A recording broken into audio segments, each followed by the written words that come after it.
जय श्री गणेश। नमस्कार, मैं आचार्य संजय द्विवेदी। मेरे समस्त प्रबुद्ध दर्शकों का मेरे चैनल पर हार्दिक स्वागत है। प्रिय दर्शकों, आज मैं कुंभ राशि का जुलाई माह का मासिक राशिफल लेकर आपके सम्मुख उपस्थित हूँ। जुलाई माह में जो ग्रहों की स्थितियाँ बन रही हैं, जो ग्रहों के परिवर्तन होंगे, तो जुलाई माह में कुंभ राशि के लिए किस प्रकार से उपयोगी होने वाले हैं, लाभप्रद होने वाले हैं, किन भावों को ये प्रबल करेंगे, आपको कितना लाभ दिलाएंगे, स्वास्थ्य, शिक्षा, ज्ञान का भाव कितना प्रबल होगा, इस समय में आपका कार्यक्षेत्र कितना प्रबल होगा, धन के क्षेत्र में कितनी प्रबलता आएगी, भाग्य का कितना साथ मिलेगा, वैवाहिक पक्ष तथा संतान पक्ष कितना बलवान रहने वाला है, तथा यदि कहीं पर कोई अवरोध या समस्या है या आ सकती तो उसका क्या निराकरण, संपूर्ण विश्लेषण मैं पूर्ण तरीके के साथ करने जा। प्रिय दर्शकों, इस राशिफल को आप अपने लग्न तथा राशि दोनों के अनुसार देख सकते हैं। कुंभ राशि के लिए आपके लग्न में ही राहु का गोचर चल रहा है, द्वितीय भाव में शनिदेव हैं, चतुर्थ भाव में शुक्राचार्य का गोचर चल रहा है, पंचम भाव में सूर्य और गुरु का एक महायोग बना हुआ है, बुध का गोचर आपके षष्ठम भाव में है, सप्तम भाव में केतु के साथ मंगल का गोचर चल रहा है। 13 जुलाई को शनिदेव जो द्वितीय भाव में गोचर कर रहे हैं वो वक्री अवस्था में आ जाएंगे तथा नवंबर माह तक ये वक्री रहेंगे। 16 जुलाई को सूर्यदेव का राशि परिवर्तन आपके षष्ठम भाव में हो जाएगा, जहां पर बुध के साथ इनका योग बनेगा। 18 जुलाई को बुध जो षष्ठम भाव में गोचर कर रहे हैं, यहाँ पर ये वक्री हो जाएंगे तथा पूरा माह यहाँ पर गोचर करने वाले हैं। 26 जुलाई को शुक्राचार्य का राशि परिवर्तन पंचम भाव में ज्ञान के भाव में हो जाएगा, जहाँ पर गुरुदेव बृहस्पति के साथ इनका महायोग बनेगा। 28 जुलाई को मंगल का राशि परिवर्तन होगा, मंगल अष्टम भाव में प्रवेश करें। कुंभ राशि के लिए प्रारंभ से यदि हम देखें तो राहु तथा मंगल का एक योग बना हुआ है, तो इस समय में आपको अपनी ऊर्जा का सही उपयोग करना चाहिए, क्योंकि इस समय में कुछ तनाव बढ़ सकता है। इस समय में स्वास्थ्य समस्याएं कुछ आपको समस्याग्रस्त कर सकती हैं। इस समय में क्रोध पर नियंत्रण रखना चाहिए तथा अपने मन को भटकने से बचाना चाहिए। यदि आप अपने मन पर तथा क्रोध पर नियंत्रण कर लेते हैं तो इस समय में कोई बड़ी समस्या नहीं होगी, क्योंकि लग्नेश की स्थिति अत्यंत प्रबल है और लग्नेश जब अच्छी स्थिति में होते हैं तो कहीं ना कहीं ये आपके लिए अत्यंत प्रभावशाली समय होता है। शनिदेव का प्रभाव आपकी संपूर्ण सुरक्षा करने वाला है, आपकी आयु की रक्षा करने वाला है, आपको आध्यात्मिक बनाने वाला है, आपको विशेष ज्ञान प्रदान करने वाला है। इस माह में आपके ज्ञान के भाव में प्रबलता रहेगी, क्योंकि गुरुदेव बृहस्पति पूरे माह में यहाँ पर ही रहेंगे। अब ज्ञान शिक्षा के कारक होकर ज्ञान के भाव में गुरुदेव का गोचर निश्चित रूप से आपके ज्ञान में कई गुना वृद्धि करने वाला है, आपको विवेकशील बनाने वाला है, आपको विचारशील बनाने वाला है, आपके ज्ञान को कई गुना ये बढ़ाने वाला है।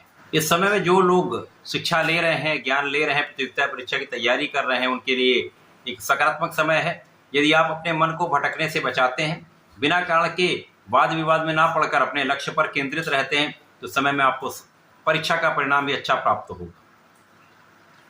इसी प्रकार से इस समय में सूर्य और गुरु का जो महायोग है वो आपके संतान का सुख भी प्रदान करने वाला है, ज्ञान शिक्षा तथा संतान से आपको लाभ की वृद्धि भी करने वाला है। भाग्य का साथ संपूर्ण रूप से आपको प्राप्त होगा। यहाँ पर भाग्य का साथ जब मिल जाता तो कहीं पर कुछ समस्या या अवरोध आते तो उनका भी निराकरण हो जाता है।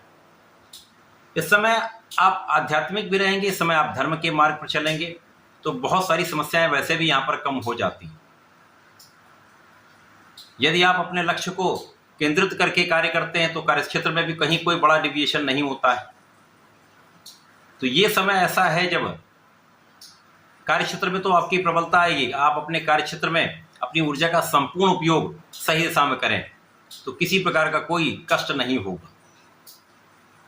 अब जब मंगल और राहु का एक सीधा प्रभाव बनता है तो राहु का कुछ दुर्योग यहाँ पर समाप्त होता है, परंतु कुछ यहाँ पर दो ऊर्जाओं का जब सीधा संबंध बन जाता है तो कुछ विस्फोट की स्थिति भी बनती है।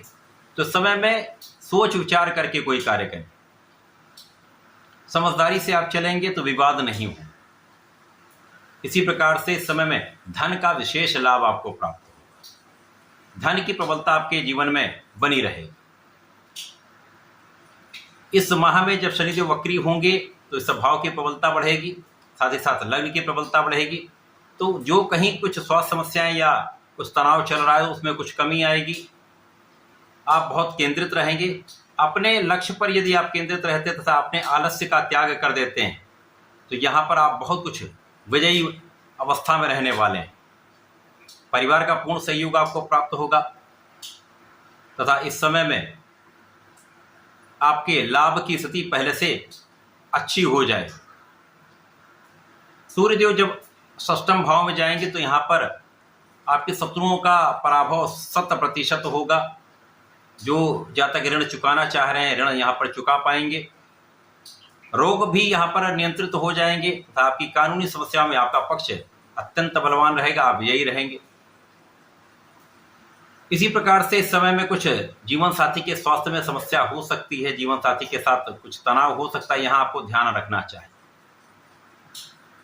शुक्राचार्य चतुर्थ भाव में गोचर कर रहे हैं, जो सुखों का भाव है, सुख समृद्धि का, ऐश्वर्य वैभव का भाव है, धन संपदा का भाव है।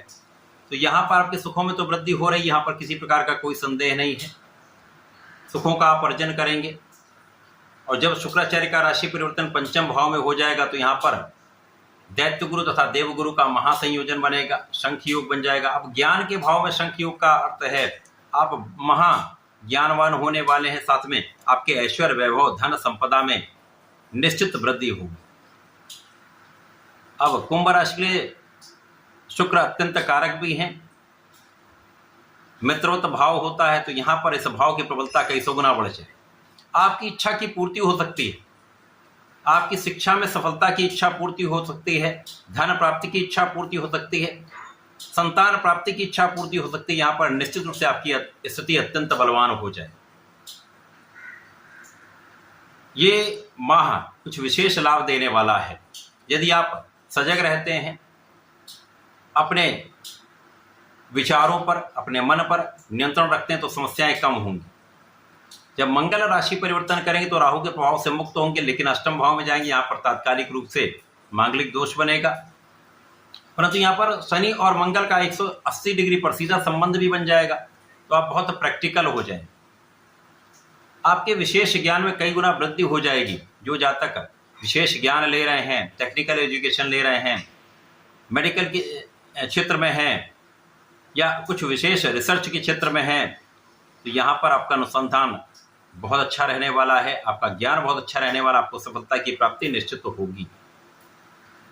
तो ये माह अत्यंत विशेष है। इस माह में आपको कुछ सावधानी रखनी होगी, अपने मन पर, अपने क्रोध पर नियंत्रण रखना होगा, आलस्य का त्याग करना होगा तथा लक्ष्य पर केंद्रित रहना होगा। पूरे माह में आपको संकट मोचन की शरण में रहकर हनुमानाष्टक का तथा हनुमान चालीसा का नित्य पाठ करना चाहिए तथा प्रत्येक शनिवार को बजरंग बाण का 7 बार पाठ करें। संकल्प लेकर करें तो विशेष लाभ होगा, समस्याओं का निस्तारण भी होगा। तो ऐसा करके इसका लाभ लें। धन्यवाद, नमस्कार।